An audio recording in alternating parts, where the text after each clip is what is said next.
it's hard not to notice how bad Thursday night football has become, and it hurts me to say this, but the Colts-Broncos last week was maybe the worst football game ever played.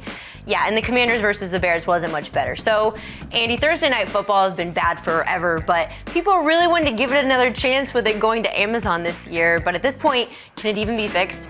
No, I don't think it can be fixed. I mean, that's the easy answer to it. I've been saying it for a long time. Like, we don't need football all the time. We can let it breathe. Like, if you have pizza 3 times a week, be like, after a while, be like, all right, we're good with pizza. We got it.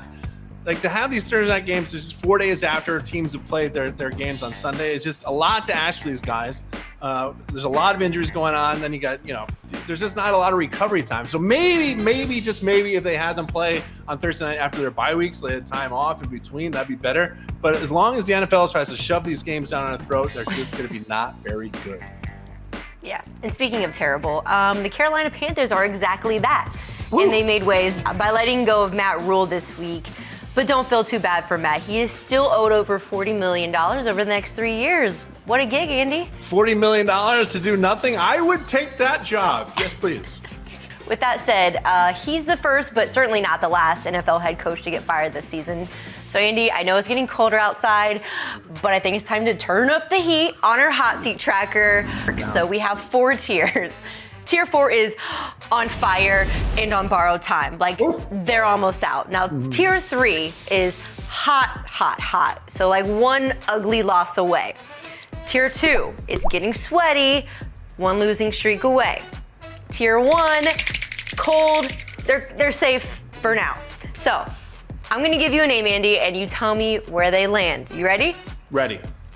Okay, first one's gotta be the best one, Ron Rivera. Tier 11. I know that it only goes to 4, but this is like when you start your grill outside, your gas grill, and you're not sure if the gas is on, and you hear something, you kind of smell something, you click the button, and then it goes, ooh, thing blows up in your face, you get your eyebrows gone, your hair gone.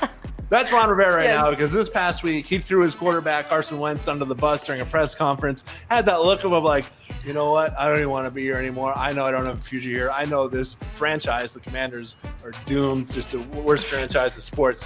So it'd probably be better for Ron Rivera to get out of there. But after that press conference this past week, he's lost his team. He's gone. He's tier 11. Tier 11, he's off the charts. Okay, Frank Reich. Ugh. Yeah, I'm sorry about this one, Mac, but he is also in a very hot seat. I'll put him at tier 4. It's really hot on that seat, Frank Reich. That seat should have been super hot after the loss to the Jaguars at the end of last year that kept the Colts out of the playoffs. He choked in that one, losing to a terrible Jags team with nothing to play for.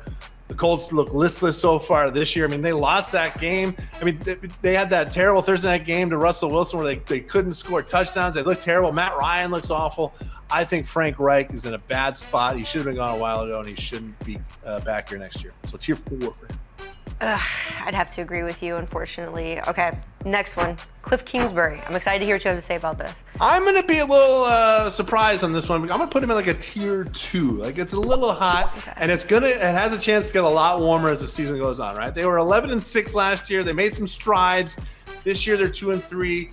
They had a miraculous win against the Raiders, so maybe their record shouldn't be as good as it looks right now. But I still think there's a lot of time left in this season for them. I think Kyler Murray can still do great things and they can make the playoffs. But if they don't, Kingsbury is gone. Okay, so it's hot. All right, Nathaniel Hackett. Oh, where are we putting him? Let's go back up to tier 4 on this guy. I know it's his first year, and I know you have to be really bad to be fired in your first year, but he's been really bad. Like, they had to hire a guy to come down to teach him how to manage the clock. That is bad. And then all the announcers were like, look at him, he's got his field goal team ready to go. Isn't that great? Like, it's just been not good for him. And it's been bad for Russell Wilson. It's one of those hires where you're like, all right, let's all just agree we didn't do the right thing here and get rid of him. He's tier 4, the hottest you can beat. It's only going to get worse. Monday night, we get to see him on primetime again. Thanks, football. Yay. Thanks, football. Okay, next one is a fan TV favorite, Dan Campbell. How do we feel about Campbell Soup Guy? Campbell, everyone loved him this summer, right? During Hard Knocks, Dan, he goes in there, he tells his guys real stories about life and football. I think at one point he took a real live cow and ate the cow in front of his team. They're like, no one says football more than this guy.